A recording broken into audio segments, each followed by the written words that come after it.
solamente estar en contacto con agentes infecciosos, sino también puede ser por las condiciones climáticas en las que habitamos, puede ser por nuestras defensas en ese momento, nuestro sistema inmunológico, cómo está.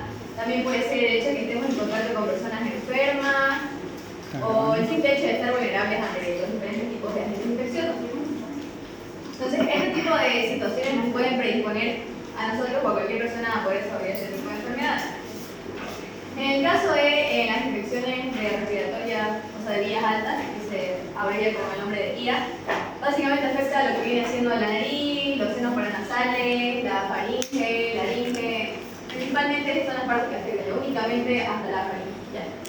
Las más frecuentes son el resfriado común, que es el clásico resfrío pues, que es estacional, digamos, en ciertas épocas es más común de que las personas lo contraigan o no, en especial cuando hace frío, cuando hay mucho cambio de clima, o cosas así. Luego tenemos la gripe, que ya se considera un poco más grave. Es importante que sepamos diferenciar, por eso lo vamos a ver cuando veamos virología, entre un resfriado común y una gripe. ¿Ya? La gripe ya tiene como que síntomas un poquito más fuertes y viene siendo, tiene que tener un tratamiento ya más sintomático. En el caso de un resfriado común simplemente lo podemos dejar pasar. ¿Ya? Y usualmente la gripe igual viene siendo viral, la mayoría. Luego tenemos la faringitis, que también pueden ser virales o bacterianas. En este caso vamos a ver las bacterianas. Y sinusitis, que también involucra los senos paranasales, lo mismo que les explicaba, ¿no? Estas infecciones pueden ser, como les decía, por virus o bacteria. Vamos a ver las más importantes o las que usualmente se dan. Y también qué hay que tomar en cuenta para poder diferenciarlas, porque tienen síntomas similares, pero uno o dos de los síntomas o signos que podemos ver en el paciente nos pueden indicar de qué origen es, si bacteriano o viral. Entonces es importante que sepamos cómo verificar eso, o sea, a la hora de hacer la anamnesis, a la hora de examinar al paciente. ¿Ya? Los síntomas suelen ser casi iguales en la mayoría, lo que viene siendo oinofagia, disfagia, o sea, dolor al tragar, dificultad para tragar. Entonces tenemos que saber que disfagia viene siendo la dificultad para tragar el glúteo, y oinofagia viene siendo el dolor al tragar el glúteo. Esa es la diferencia. Luego tenemos tos, fiebre, entre otras. Puede ser igual un poquito de secreción nasal. Generalmente son autolimitadas. Cuando digo autolimitadas quiere decir de que no necesitan ningún tipo de tratamiento. O sea, únicamente tenemos que dejar que pasen y por si van a, digamos, pasar un recurso de una semana, a lo mucho 2 semanas. Una semana es lo ideal, digamos, 7 días, para que nos pase un resfriado común. O también puede ser tratadas con un tratamiento sintomático, es decir, digamos, antitussígenos, entre otras cosas. Por ejemplo, el Refenain, por ejemplo, es un tratamiento sintomático, no es nada relevante, simplemente para que el paciente se pueda sentir más cómodo, mejor, y pueda seguir con sus actividades diarias. En el caso de las infecciones bacterianas, sí tienen que estar medicadas con antibióticos, porque si no las tratamos pueden llegar a ayudarnos a desarrollar otro tipo de patologías a consecuencia que no han sido bien curadas. Entonces, por eso es importante que sepamos diferenciar y saber cuándo usar. Por ejemplo, en el caso de una faringitis puede ser confundida por una faringitis viral. Entonces, le puede recetar al paciente, por ejemplo, antibiótico. Y él tiene una faringitis viral. Entonces, no le va a hacer efecto el antibiótico, claramente. Va a ser un tratamiento al pedo, básicamente. Porque aparte que los antibióticos no son recomendados porque alteran nuestra flora normal, pueden producir disbiosis, no le vamos a hacer nada al paciente, simplemente va a sufrir más. En el caso de los factores influyentes, como les mencionaba, está a la hora de tomar la muestra, que usualmente es nasofaringia o de exudado faringio. La dificultad que produce el hecho de tomar esta muestra es de que de por sí las vías aéreas a la boca, lo que viene siendo la nariz, ya tiene una flora propia. Entonces es difícil que a la hora de tomar la muestra no se contamine. Por ejemplo, si yo estoy intentando introducir un hisopo en lo que viene siendo la pared posterior bucal del paciente, puede ser de que, digamos, yo haga un error de pulso en toque, por ejemplo, su úvula o alguna pared de la cavidad bucal y no llegue directamente al lugar donde está la muestra que quiero obtener. Entonces, se puede contaminar con la flora normal de lo que viene siendo la boca, ¿no? Por eso es que es un poco más complicado tomar ese tipo de muestras para que no se contamine, pues, ¿no? Luego tenemos, por ejemplo, la sensibilidad de los cultivos, en este caso, según el tipo, al igual que todos los casos. Se puede tomar diferentes tipos de cultivos, la mayoría de los que vamos a ver son inhalar sangre, por ejemplo, y tiene que tener un aislamiento normal. En este caso, otro factor influyente, como les decía, la toma de muestra, el procesamiento, el hecho de que la muestra sea correctamente analizada, con un resultado clínico oportuno en este caso y el informe de interpretación que viene siendo eso, ¿no? Los materiales que se ocupan usualmente son hisopos estériles en solución fisiológica, en barbijo en el caso de el que va a realizar, digamos, la toma de la muestra, y un portaobjetos y un bajalengua, porque a la hora de tomar la muestra sabemos que obviamente el paciente no tiene el control total de su lengua en este caso, ¿no? Entonces utiliza los palitos estos de madera para que podamos observar la parte posterior de su cavidad bucal. Y el portaobjetos para la hora de hacer un frotis, porque usualmente las muestras de puntos se tienen que hacer un frotis, ¿no? Para poder hacer sección de grama y todo. Lo que viene haciendo las vías aéreas superiores, como sabemos, bueno, por anato, comprende lo que viene siendo la nasofaringe, la orofaringe, la boca, en este caso también la trompa eustáqueo, por ejemplo. ¿Por qué? Porque sabemos que el conducto nasofaringe está conectado de alguna u otra forma al oído, por eso tienen muchos pacientes que a la hora de enfermarse sienten dolor de oído, digamos, se sienten las amígdalas sienten un malestar como que los oídos están tapados, entonces están involucrados, digamos, están relacionados, por eso también se los tomen en cuenta. También los senos paranasales, la sinusitis, laringitis, faringitis, la faringe y la laringitis también. En este caso también el oído medio. Vamos a ver incluido dentro de este tema igual algunas infecciones de oído medio que son las más comunes. Como ahí pueden ver, las infecciones más frecuentes son otitis, que básicamente es una infección de oído, laringitis, faringitis, epiglotitis, sinusitis y difteria. Ya deben conocer la mayoría, así que ¿tienen alguna duda respecto a alguna? No. Ya la conocen.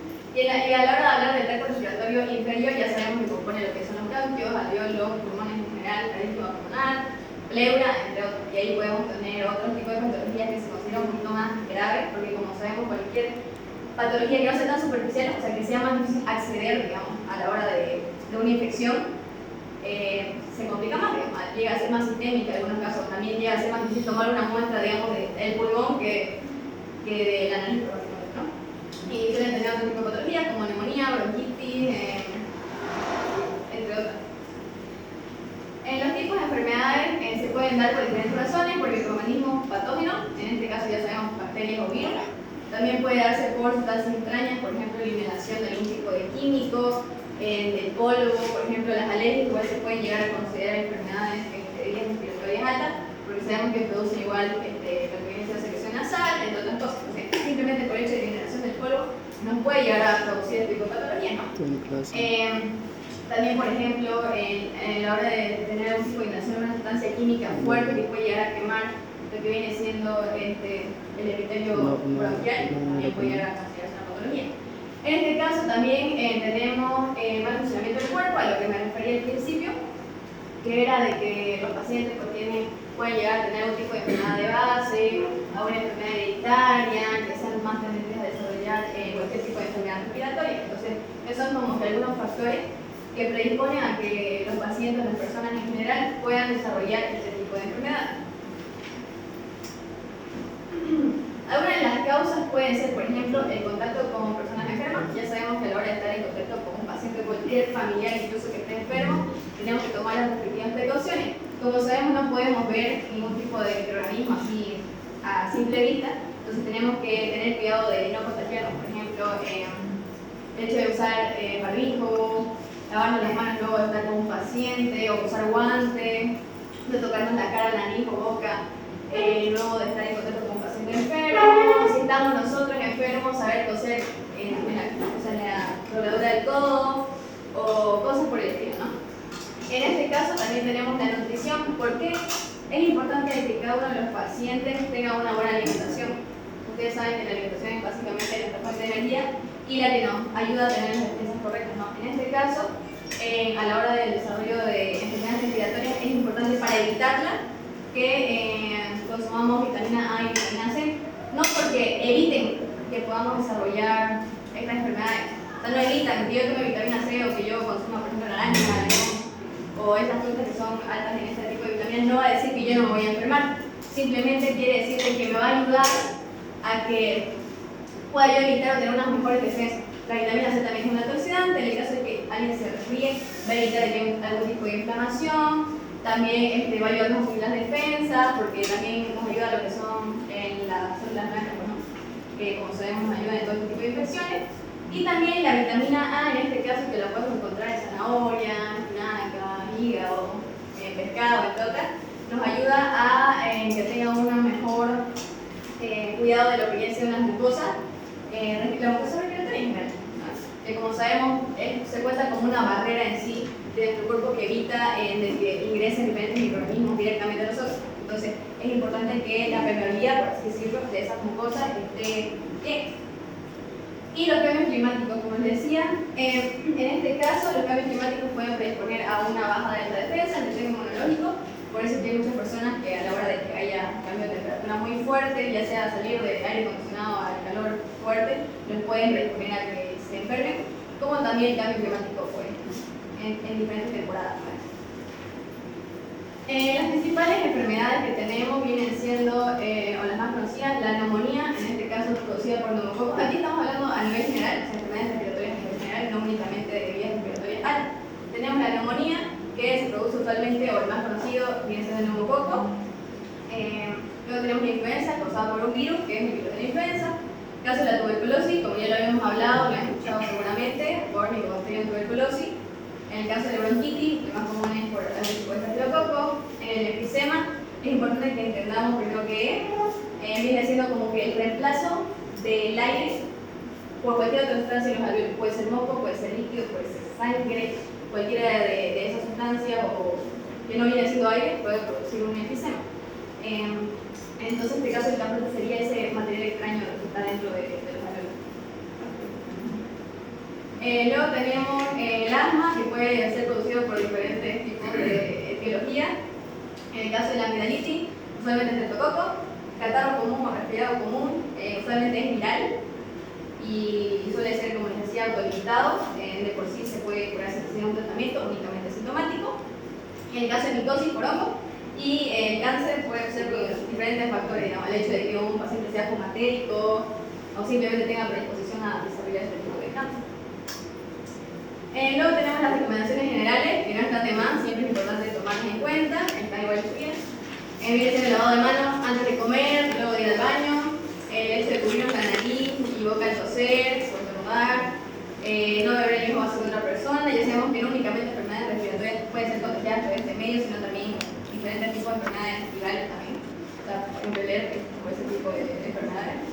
Evitar hablar de besos o directamente de mano a mano a las personas que están enfermas, no respirar por la boca. Como sabemos, nuestra nariz está diseñada básicamente para evitar de que entre diferentes agentes extraños, por el hecho de que tienen los cilios, el mismo moco y etc. Entonces la boca no tiene esa misma habilidad, por eso es que es importante respirar por la nariz. Abrigarse en temporada de frío, tomar mucho líquido, consumir comida con nutrientes, o sea, ricos en nutrientes.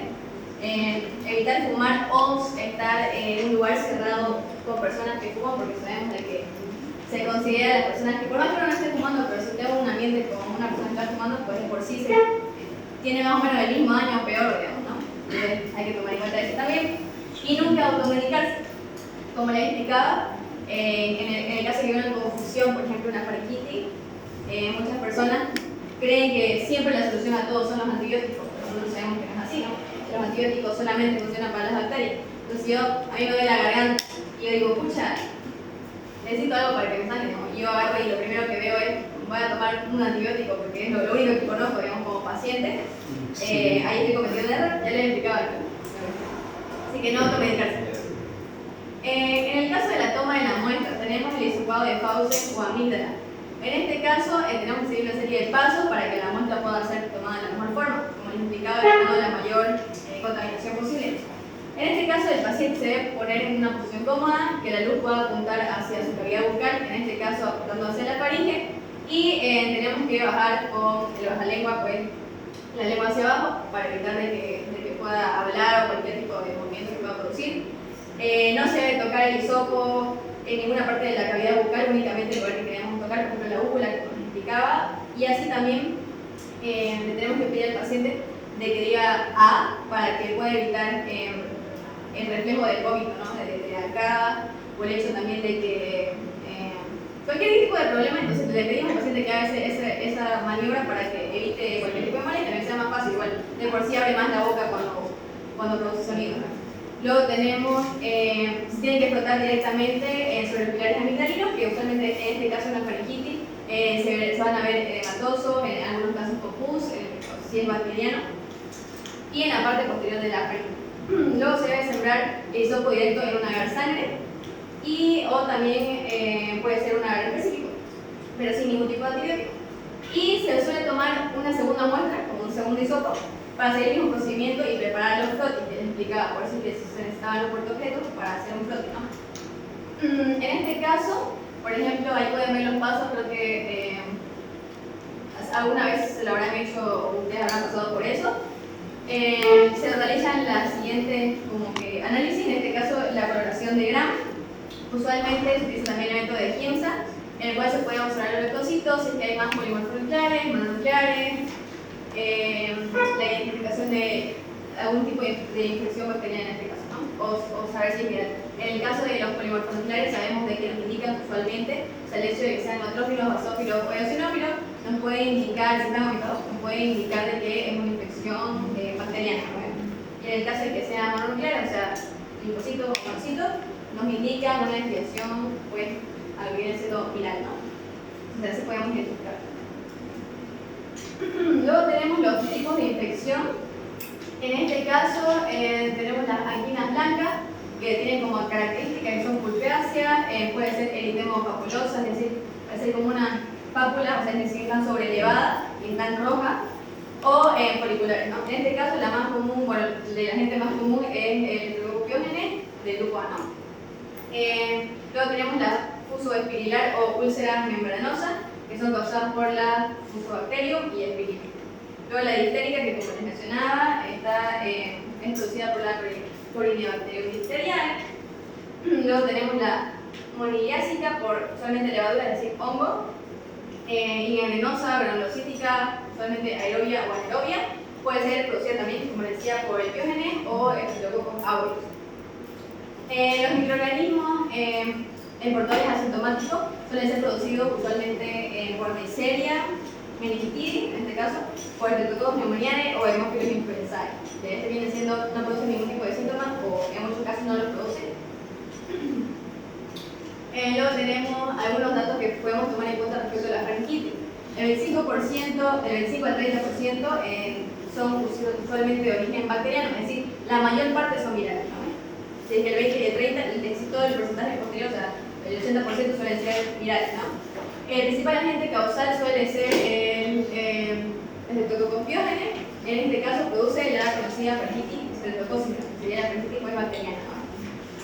Tiene como característica los mismos síntomas que habíamos mencionado antes: la disfagia, tos, una faringe eritematosa, es decir, que está completamente roja, puede estar inflamada, edematosa. Y la característica que hay que destacar, que yo considero que es la más esencial, con la que lo puede ayudar a diferenciarlo, es que tiene unas placas blanquecinas, es decir, como placas de pus. ¿Ya? Eso es una de las principales características que nos puede guiar a que la infección es de origen bacteriano. ¿Ya? Entonces, se puede notar bastante, yo creo, la diferencia, usualmente la evolución de lo que viene siendo esas placas. Al principio se ven como petecas, es decir, como puntos rojos, y luego posteriormente se convierten en estas placas con pus. ¿Ya? Son bastante dolorosas, así que yo creo que también puede producir dificultad para, como les decía, para tragar, para usualmente para discutir, o el paciente no puede comer, cosas por el estilo.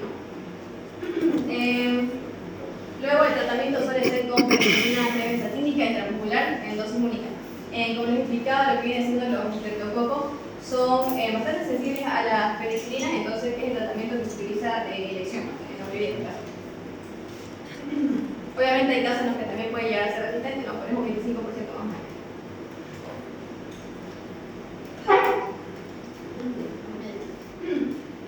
Aquí podemos ver algunos criterios que podemos tomar en cuenta para identificar si una faringitis viene siendo bacteriana o no.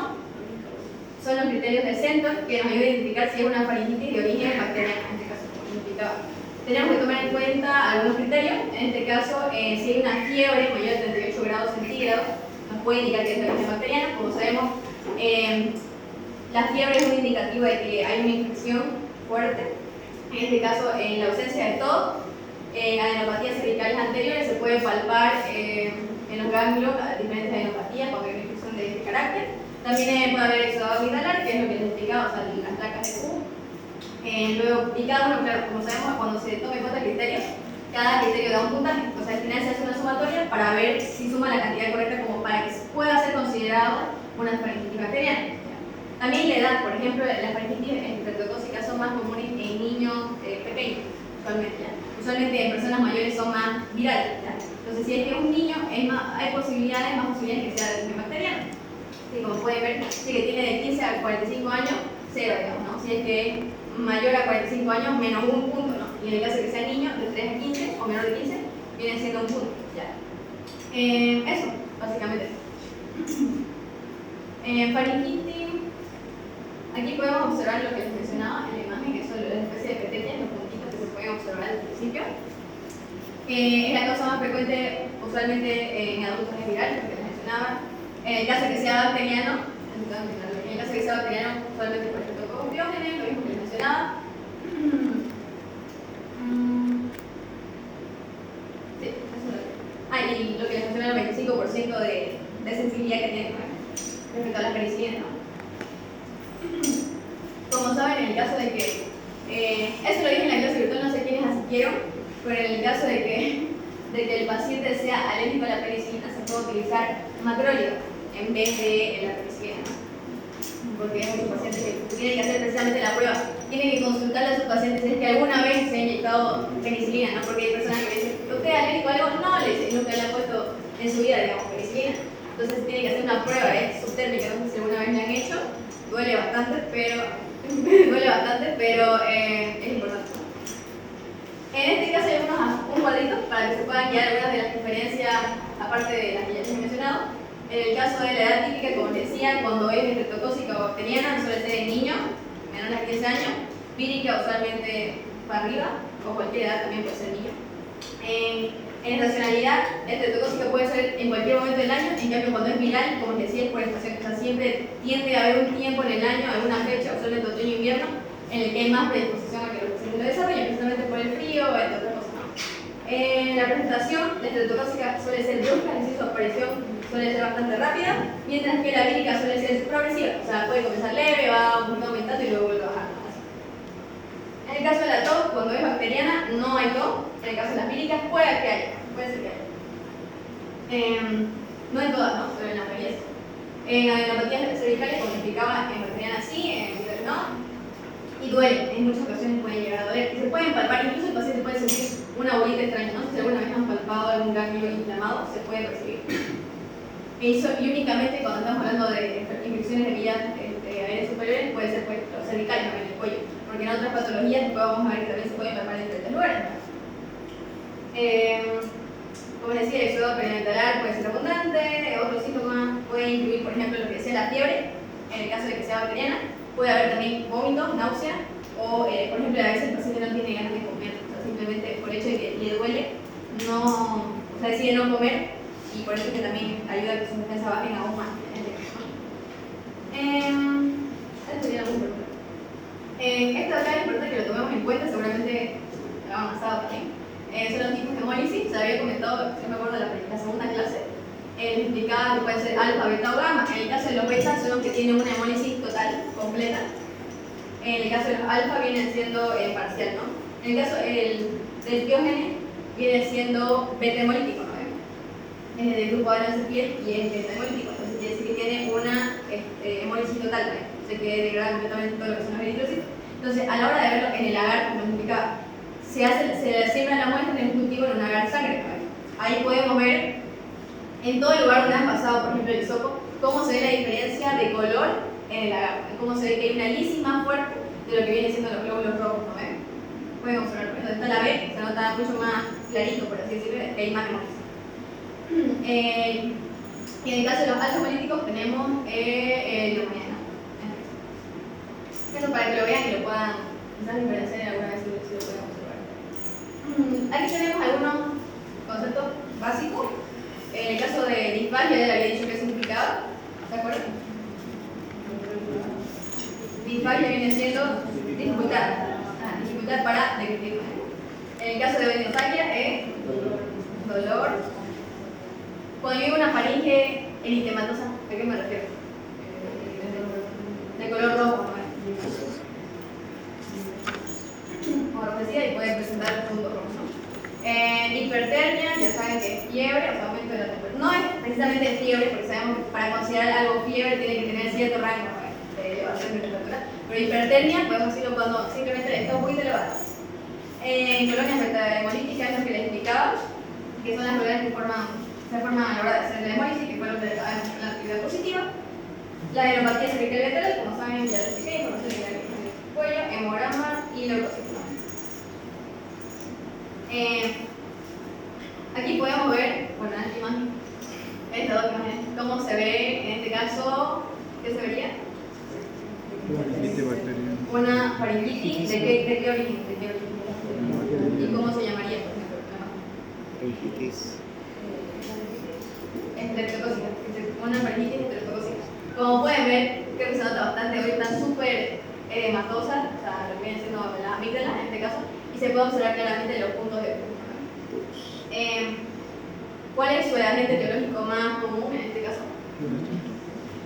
El estreptococo piógenes, ¿no es? Es el más importante. ¿Qué se solicitaría aquí para el análisis? O sea, ¿qué yo le pediría la muestra de dónde tiene que ser? ¿Cómo se llamaría la muestra? O sea, exudado faríngeo. Ahí tenemos. ¿Y el paciente va a tener o no fiebre? Sí. ¿Sí? Sí, sí. Si es que es un estreptococo piógeno, ¿cómo yo lo voy a ver en el cultivo? O sea, mejor dicho, en la detección de grado. ¿Cómo yo voy a observarlo? ¿De qué color va a ser? ¿Qué forma va a tener? ¿Cómo va a estar agrupado? A ver, alguien me voy a preguntar.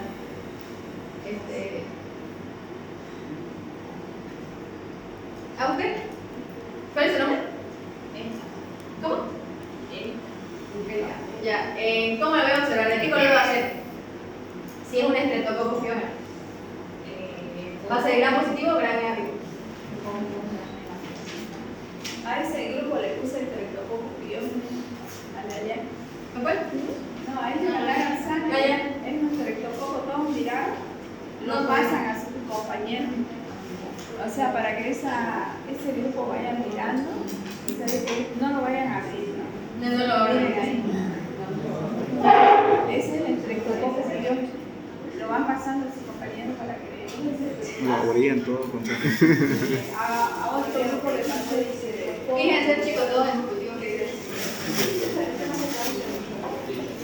Ya. Fíjense a ver cómo se ve. Es una garza. Trichopor y esas son pseudogalías. Allá le pasé. Siempre te trae su guante.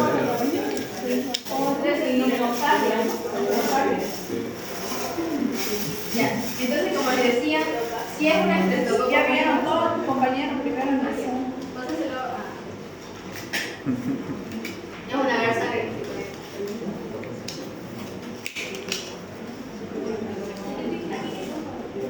Como una no se Abrieron la vinga, pues. Dale la Son vuelta. trichospora. Ahí está. ¿Dónde está? Mira. Yo lo tiene otro nombre. Ah, Trichospora. Hay movimiento aquí adentro, che. Hay un bichito aquí adentro. ahí la cámara ponerla. No, está agarrando. Aquí Una está vez la lo cámara. vean, pásenselo a su compañero. Lo que tienen trichopor también miren y ahí le pasan a sus compañeros. Mira, tiene un bichito. Ah, está evolucionando. ¿Será que la han abierto? ¿Por qué entró eso? No sé. Mira. Mire, pero cómo se forma. ¿Y ese cuál es? ¿El Pero, piógene? ¿es mosquito?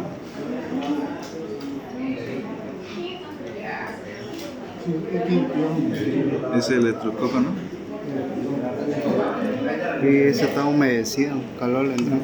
¿Dónde vi? Vayan pasando a sus compañeros. Entonces, ¿Respira?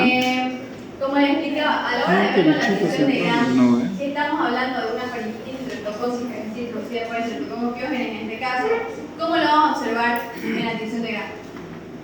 Si son cocos, lo vamos a observar de forma esférica, agrupadas en cadena.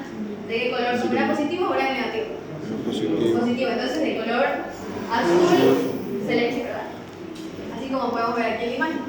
Están agrupados en cadena de color azul, violeta, más o menos. Azul, violeta. Y aquí vemos de qué son, que se tocó muy bien. A ver, alguien que me lea el caso clínico de la página 39. De la 30.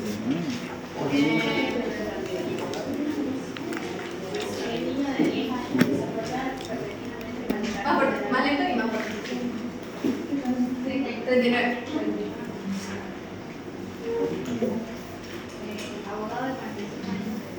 Más Lea fuerte. un hombre, pues, que tenga voz alta. ¿Vos? Abogado de 45 años de edad acude a la consulta con un cuadro clínico de Fresco. hipertensión leve, 39.4 grados, malestar general, odinofagia, cefalea, congestión faríngea leve y desarrollo de una membrana típica en ala amígdala, con extensión diversa para afectar la úvula, el paladar blando, orofaringe y nasofaringe. Ya, ahí lo. ¿Qué dice? Aquí tenemos un adulto, ¿verdad? 45 años tiene. ¿De qué? ¿Qué tiene? Hipertermia, tiene fiebre, ¿no? Dice 39,4 grados, 9 menor de 39. Tiene malestar general, que los síntomas normales no hay una expresión de vías alta odinofagia, cefalea, congestión faríngea. ¿Y qué síntoma aquí? O sea, ¿qué síntoma en este caso? Podemos observar que nos llama más la atención. El que más nos llama la atención está fuera de lo normal, digamos, en comparación de las demás enfermedades. La membrana típica. Una membrana Exactamente, típica. se ve una membrana que dice que ¿cómo se llama? Engloba, por así decirlo, lo que viene siendo la úvula, el paladar blando, las amígdalas, orofaringe, entre otros. Entonces, aquí podemos ver también de que menciona de que un bacilo gram positivo, más abajo lo van a ver, está más abajo, es un bacilo gram positivo. ¿Qué podemos sospechar nosotros? En este caso, sí se puede observar la membrana, es una pseudomembrana de un color grisáceo, medio marronado, como sucia. ¿Qué podemos pensar? Es un bacilo gram positivo. En este caso, ¿qué podemos pensar? ¿De qué podemos sospechar? Puede ser también de que en estos casos el paciente tenga dificultad respiratoria, o sea, no pueda respirar, porque de por sí la pseudomembrana que tiene le puede bloquear el paso de aire. ¿Ya? Esta enfermedad, por ejemplo, se caracteriza porque debe ser anunciada, por así decirlo. En el caso de que tengamos un paciente de que tenga este tipo de enfermedad, debemos anunciarlo ya que es bastante contagiosa. ¿Qué podemos sospechar? A ver, miren la imagen. Más fuerte alguien que me responda fuerte, a ver. ¿Usted? Ahí. ¿Cuál es su nombre? Daniel.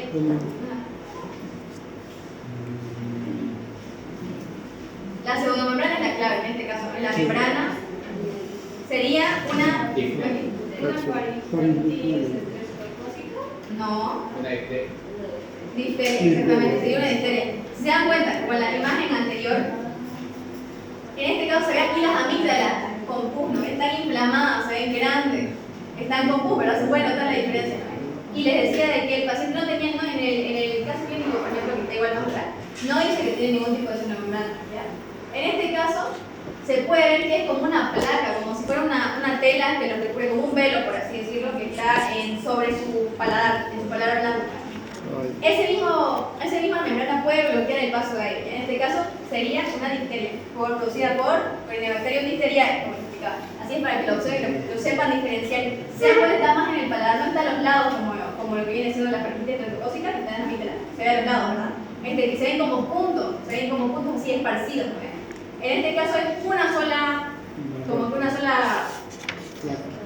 un velo, así como una sola capa, y está más en el comienzo del paladar blanco, ¿no? Como un chicle.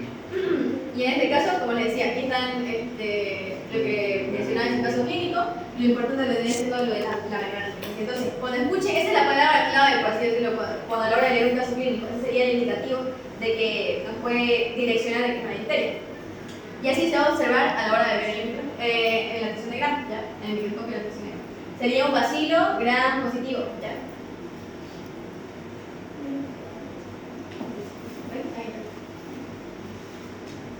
Alguien que me lea, antes de que sigamos, Uy, no. ¿cómo yo pediría, qué pediría yo a la hora de tomar la muestra? ¿Cómo la pediría? ¿De qué forma? No hay cuestionario, ¿eh? Sí, Lean los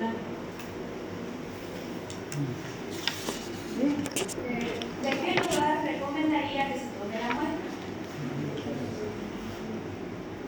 ¿De dónde? ¿De la membrana? Sí, de la membrana. En este caso sería. faríngeo. Exactamente. Es la membrana. Exudado faríngeo de la parte en la que podamos observar la membrana, ¿ya? Pueden ir rellenando si no tienen hecho. ¿Cuál es la otra pregunta? ¿Qué examen bacteriológico de laboratorio se solicitaría? Cultivo. Tío, ¿viste? ¿Qué otra pregunta hay? Página 49. ¿Cuál es el principal factor de patogénesis de esta bacteria? La toxina. En este caso, la toxina. La toxina. ¿Qué otra pregunta? Describa el nombre de la bacteria capaz de producir este cuadro clínico. Ya, una Ya se la saben. bacteriana. Colinobacterium difteriana. Ahí Otra pregunta que hay ahí. ¿Cómo se llama esta enfermedad? Difteria. Difteria. Y los alumnos que no No. traen guía por Colinobacterium difteriae. Colibacteria o difteria, creo que lo puso. Ya. Venga, lo busco cómo se escribe esa cosa. En este caso también hay una pregunta que dice ¿cómo se previene la enfermedad originada por este microorganismo? Hay una forma, una profilaxis la precisa. vacuna. Exactamente. La pentavalente, la vacuna pentavalente. Engloba 5, como dice penta, 5 enfermedades, entre ellas está la difteria.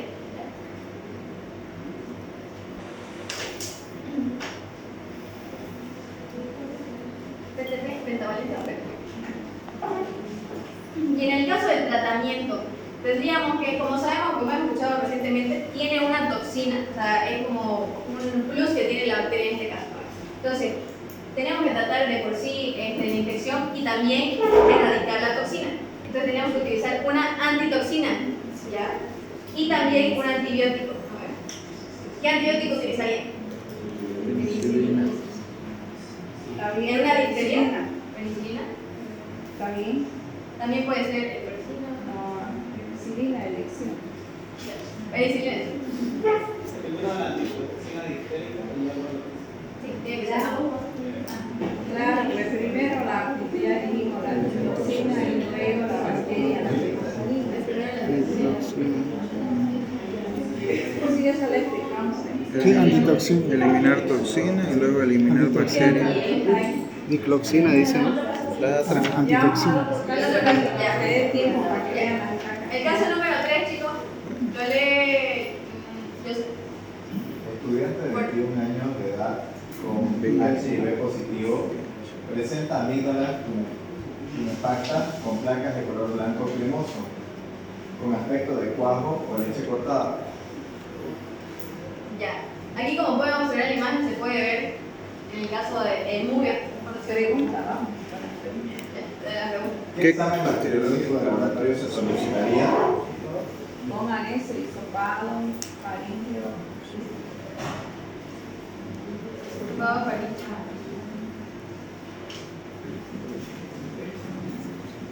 ¿De qué lugar recomendarían que se tome la muestra? ¿De dónde van a tomar? De las amígdalas y la parte posterior de la faringe.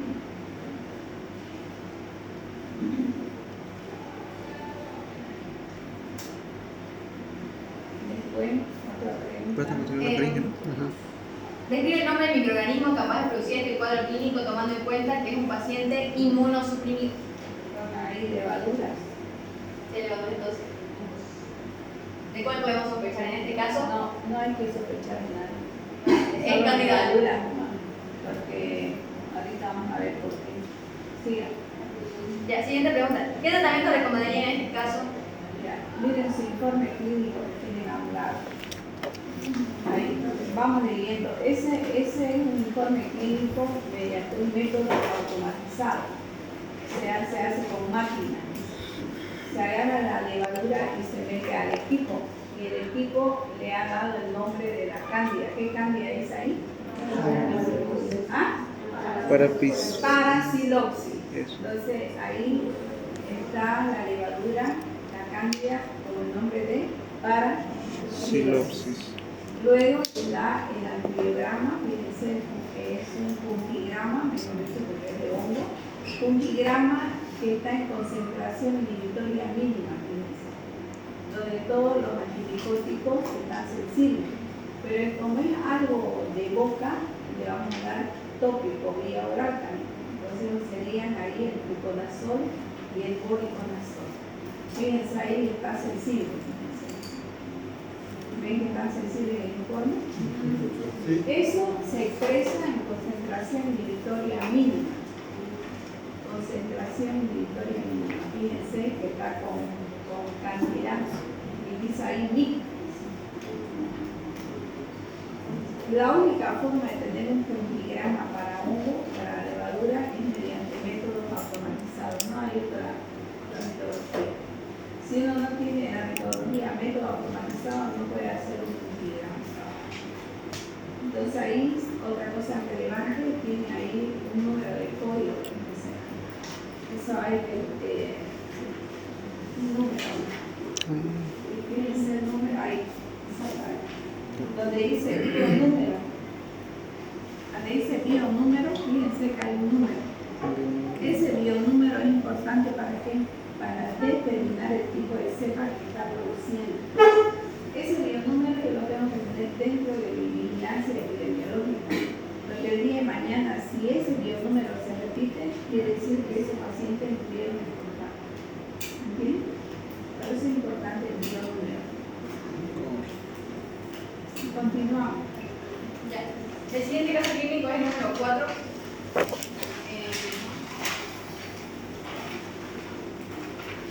¿Alguien que lo pueda leer? ¿Usted? Fuerte. Página 40. Niño de 3 años de edad llega al servicio de urgencias a causa de fiebre, irritación faríngea. Se solicita cultivo de faringe. En el informe clínico, la coloración de Gram reporta la presencia de reacción inflamatoria, leucocitos y la coloración de Giemsa mononucleares y la ausencia de bacterias. El cultivo sin desarrollo de gérmenes comunes. ¿De qué etiología se podría tratar tomando en cuenta el informe negativo del cultivo, la epidemiología y la edad del paciente? En este caso, por ejemplo, aquí describe el mismo de que hay ausencia de bacterias y un predominio de mononucleares. Les indicaba de que cuando hay mononucleares, usualmente la infección es de origen viral, ¿verdad? Mononucleares linfocitos. Entonces, sería una infección viral, ¿no? En el caso de que otras pruebas en el laboratorio se puede solicitar, se podría considerar una serología.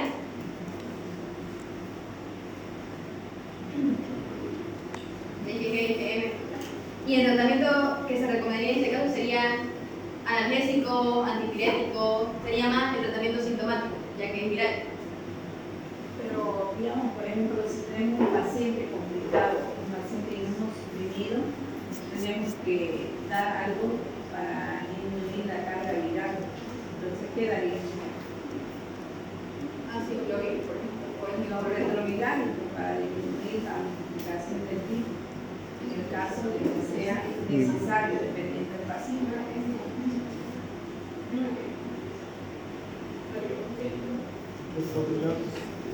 Doctora, en este caso, por ejemplo, ¿podría ser aciclovir o es muy fuerte?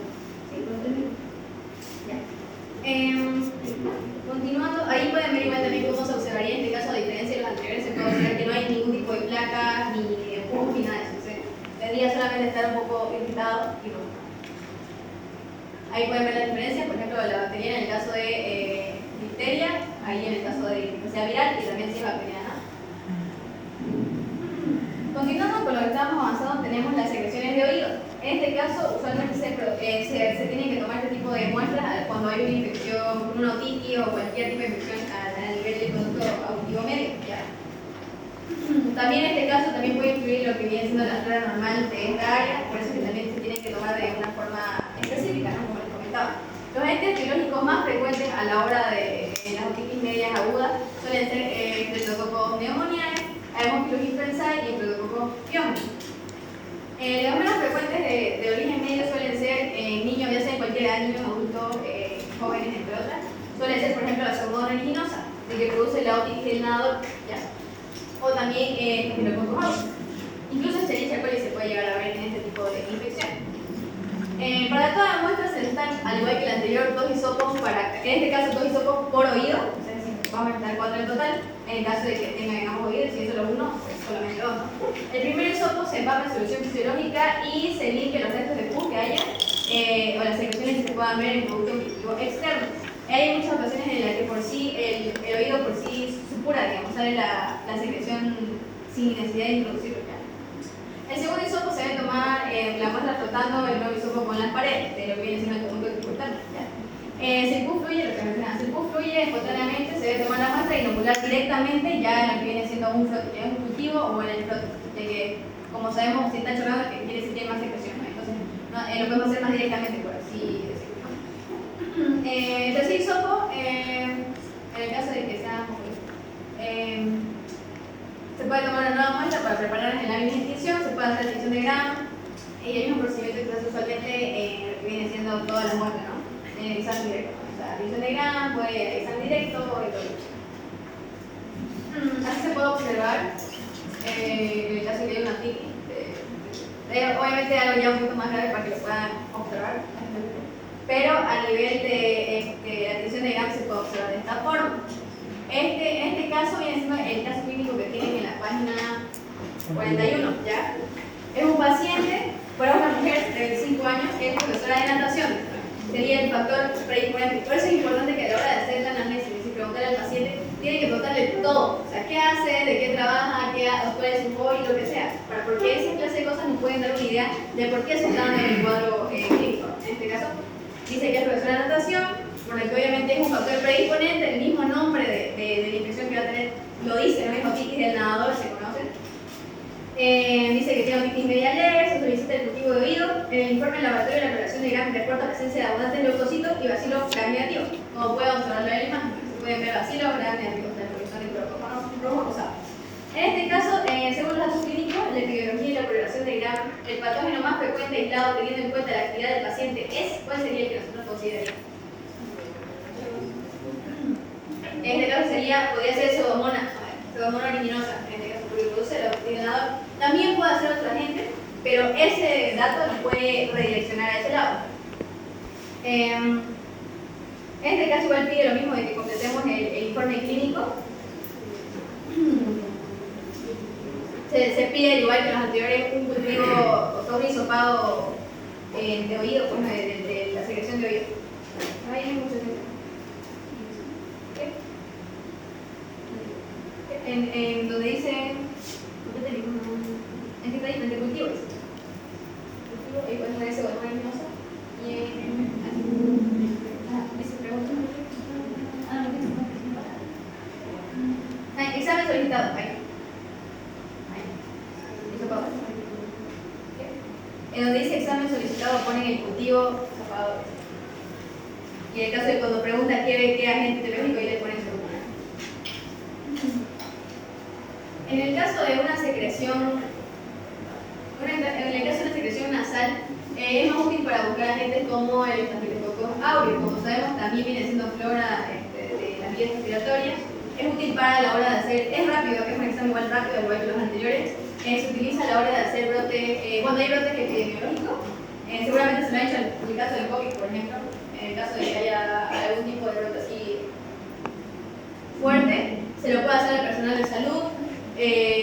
O también cuando hay algún riesgo de diagnóstico o cuando hay una enfermedad muy presente en la sociedad. En esos casos sí, igual, seguramente lo han experimentado. También en caso de influenza igual se toma el mismo hisopado nasal. No es recomendado para el diagnóstico en casos de rinitis, rhinosinusitis, entre otras. ¿Por qué? Porque puede contaminar la muestra. Como sabemos, si hay una secreción nasal fuerte y nosotros queremos introducir lo que viene siendo el hisopado, es más complicado, ¿no? Puede contaminar la muestra, lo mismo que les explicaba. A la hora de tomar la muestra se tiene que poner el pulgar o la mano para levantar lo que viene siendo la punta de la nariz. Se tiene que tomar al paciente en un ángulo para que el hisopo pueda entrar de forma correcta. Como sabemos, no puede entrar directamente al frente, sino tiene que seguir el conducto anatómico que tiene el cuerpo, en este caso. Se tiene que tomar la muestra de ambas fosas nasales con el mismo hisopo. Eso, por ejemplo, he visto que no todas las personas lo hacen.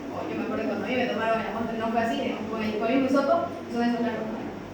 ambos cosas nasales, ya, y luego se lo tienen que poner en una especie de envase, usualmente es de plástico, en la cual se lo sumerge en una especie de solución para que ahí se pueda identificar la muestra.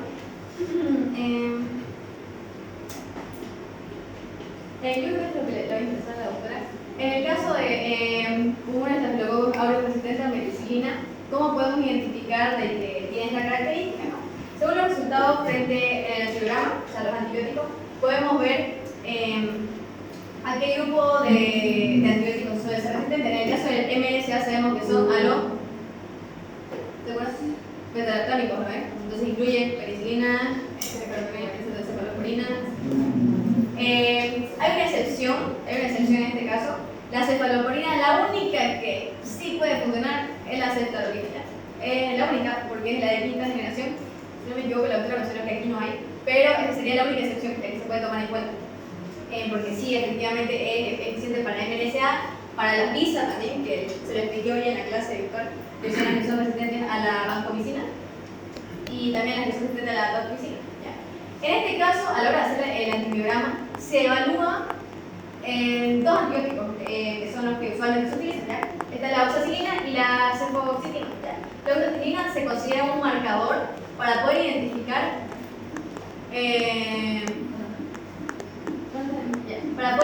de que si es o no productora de beta-lactamasa, en este caso, ¿ya? Si es que es o no resistente a la meticilina, en este caso.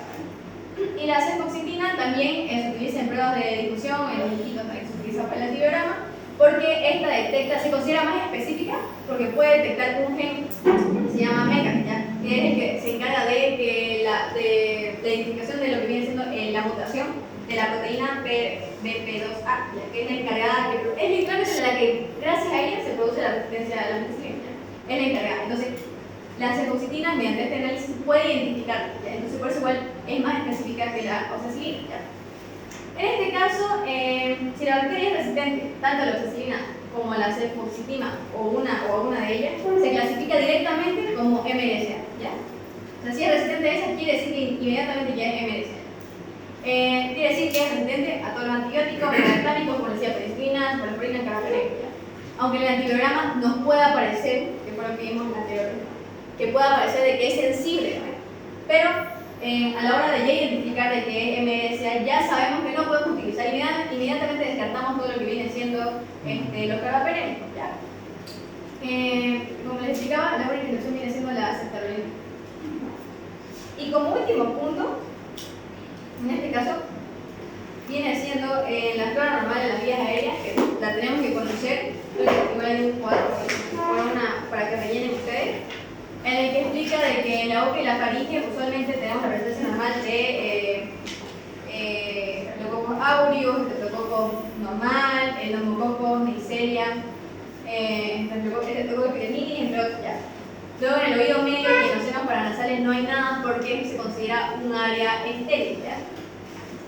En el caso de que haya algún tipo de infecciones reales no se considera normal, o sea, no debería haber bacterias en este lugar.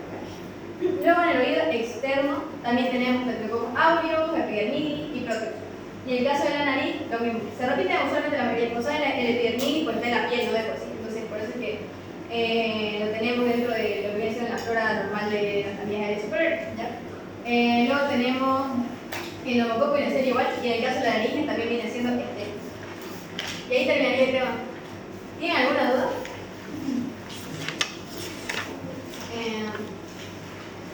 Yo creo que el hecho de la identificación de los casos clínicos, que los puedan analizar y todo eso, está claro, ¿verdad? Lo único que quizás puede causar un poco de confusiones sería el tema de la identificación, por ejemplo, fue el tema de el caso número 3, que se tiene que utilizar este ejemplo que la doctora dejó, eso viene siendo un informe, ¿verdad? Eso sería lo que la variabilidad. ¿Y eso acá? Y está el informe de pseudomonas leguminosas. Acá está la pseudomonas. Dos mesones nomás.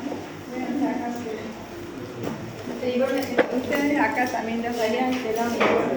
de la persona con la que se da un informe. Uno de los compañeros le dirige a Marina, le dirige acá.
¿Cómo se mide? Men. Esto no es medipené. Esto es sensible, me lo ponen.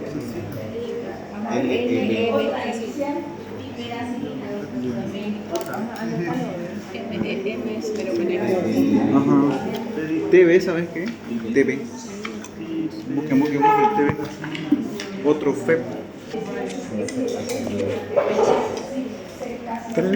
Mídemelo cuánto, voy a revisar cuánto. ¿Qué dijiste que se llama? El FF. ¿El cuál? CFPYME.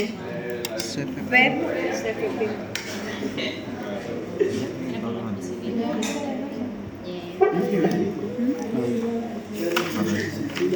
3 centímetros. 3. ¿Cuánto es? 3. Ya, 3. Centímetros.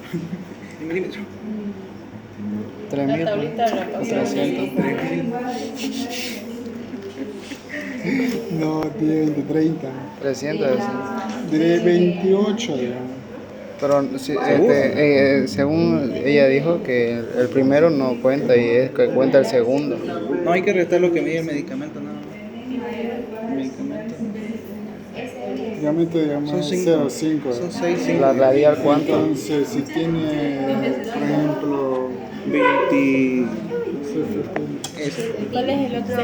Meropenem igual. Vamos a preguntar por qué. IPM, ¿no? Ese me lo pregunto. IPM. ¿IPM? No es IMP. IMIPENEM. Y ese IPM. IPM es. ¿Meropenem?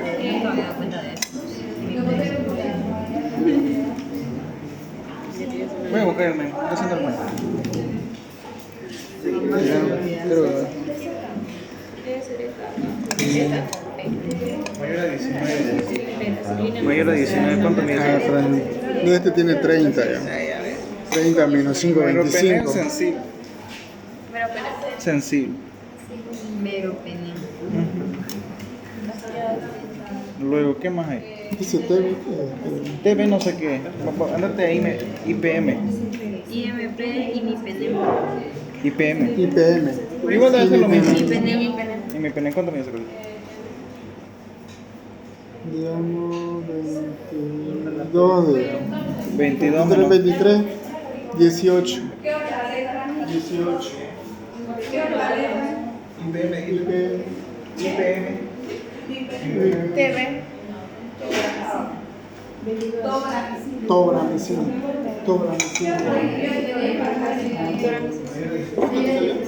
18.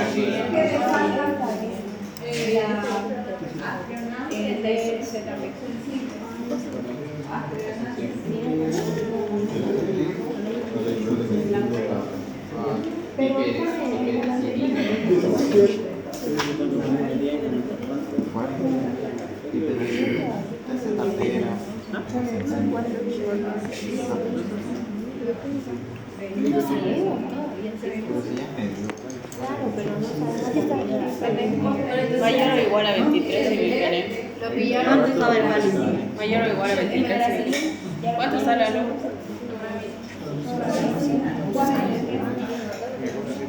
Mayor o igual a 23. Mayor o igual a 23 IMIPENEM. El TV, ¿Es sensible? no, es sensible. Todos son sensibles.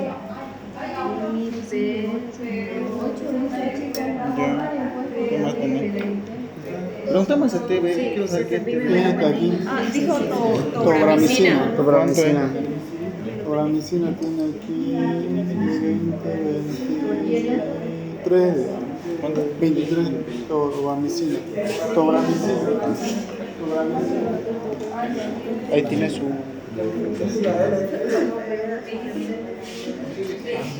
Ahí tiene su. Mayor de 19. ¿Cuánto es? ¿Será que no me deja grabarlo? Entonces sensible. Claro. ¿Sensible? Tobramicina. Sí, porque este tiene 24. Es sensible. Tenía mucho que saber.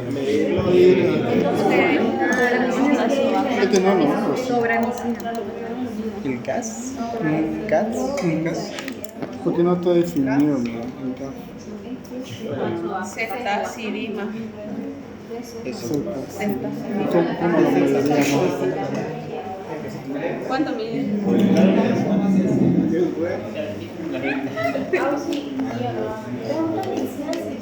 ¿Cetacidima? ¿O cuál? Cetacidima. Ya. Ya, basta.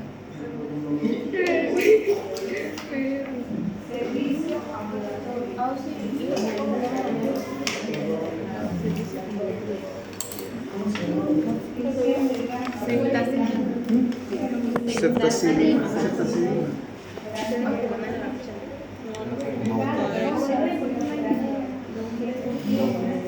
¿Te aparece cetacidima? No sé qué foto es. ¿Te aparece cetacidima? ¿Leila te aparece? No, no.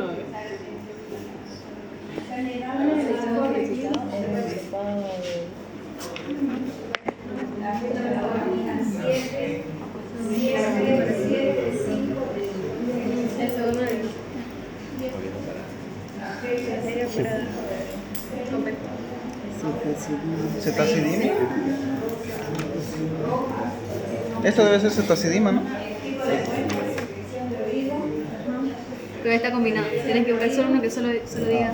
Aquí está, cierto, sí. Mayor de 18.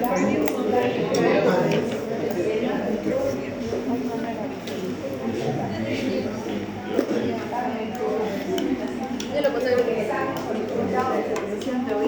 No lo saqué foto, solo te está grabando. Ah,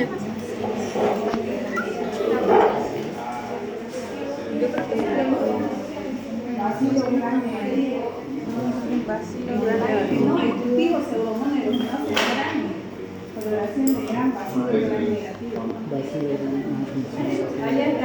Mal. 05.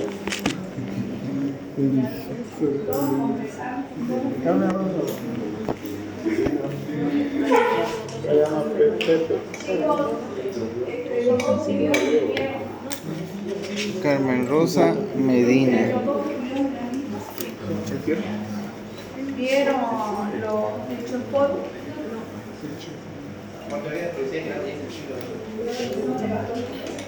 Ese falta, ¿no? Cetacidima. Después vieron la notaria. Todo eso. La fe. No, no he visto. No he visto dispositivo. Ahora traer una notaria es mucho tiempo.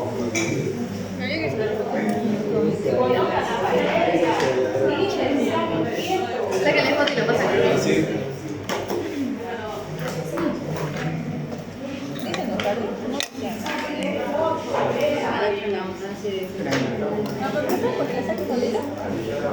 Todo bien, la notaria, chicos.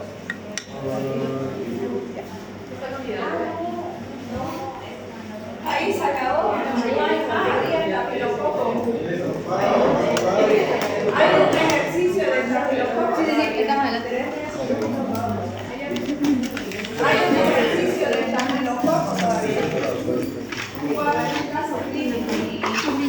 La página 42. ¿Qué falta? El sopado nasal todavía. Sí, ya le di. Pero ya no. En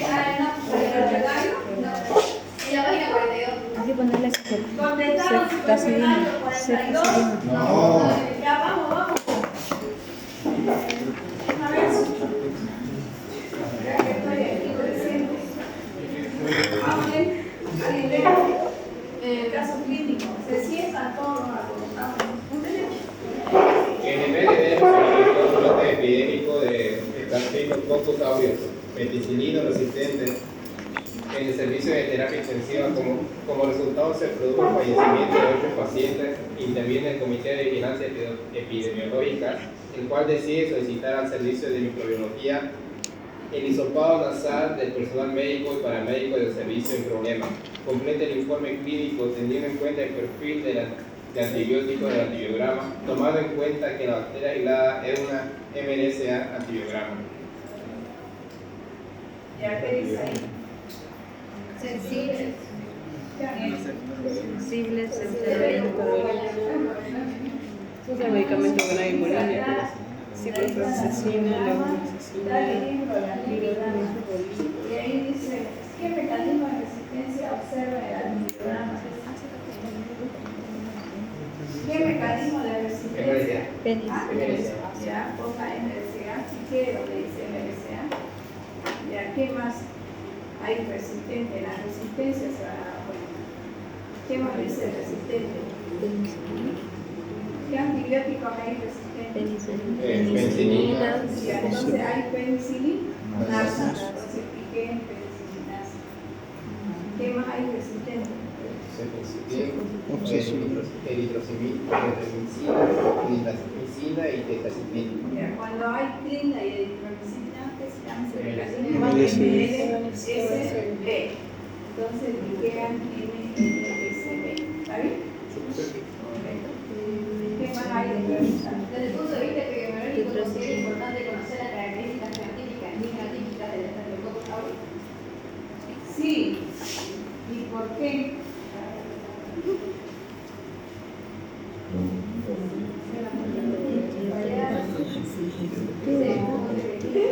¿Por qué se considera importante conocer un fenotipo y un genotipo? A ver si mantienen ideas de jugar con niños de básico, voy a explicarles, ¿no? Supongamos que este de aquí es el servicio de terapia y todos aquí son pacientes. El médico jefe siempre tiene que tener la vigilancia epidemiológica de su servicio de terapia. Entonces ingresa un paciente, empieza a hacer fiebre, se sospecha de que está séptico, entonces nosotros tenemos que tomar inmediatamente acción ante ese paciente. ¿Qué es eso?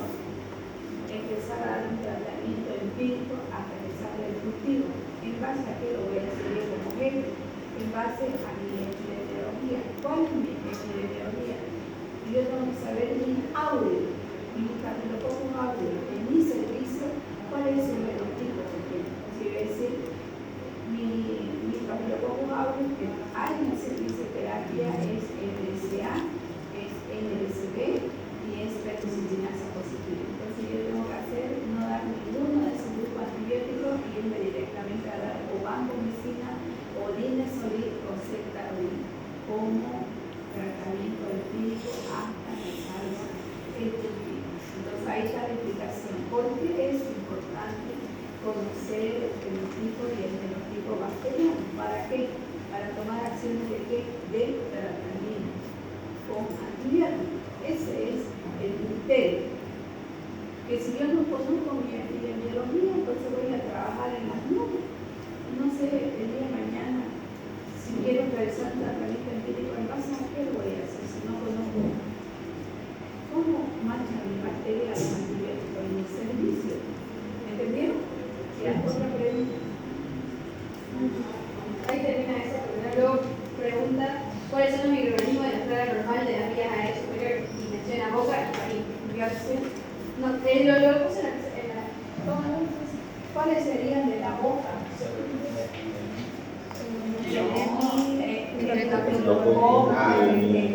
Streptococcus, bacterias, pseudomonas, no sé qué. Neumococo tampoco. Yo neumococo no lo pongo porque solo es un colonizante, no es flora normal.